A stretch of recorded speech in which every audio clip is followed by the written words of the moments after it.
Hey everyone, today I want to share with you a little tip on how to stop those squeaky rear brakes.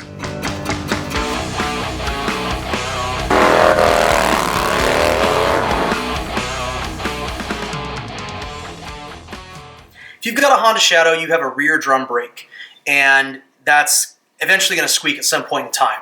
There's two things you can do to prevent that squeaking. One, maintain the brakes. Spray out with compressed air all the brake dust that accumulates inside there. The brake panel is going to hold your shoes, and there's going to be a wheel hub, and there's a little gap between it. You can spray compressed air in there. It's going to blow a bunch of brake dust out. Make sure you wear a mask when you do it because breathing it is not very good. The other little thing I like to do on all my brake shoes before I install them is to take down the very sharp edge that you see on this right here. Both sides, just take down that sharp edge. You can use a file, you can use a flap disc, you can use a fiber disc. The other thing that's very important to do is to take down the leading edge of that shoe. And doing this is going to prevent the shoes from trying to create a bunch of little channels in the wheel hub and getting sideways contact, which is going to cause all the squeaking. So do that, put your brakes back in, you should be squeak free for miles.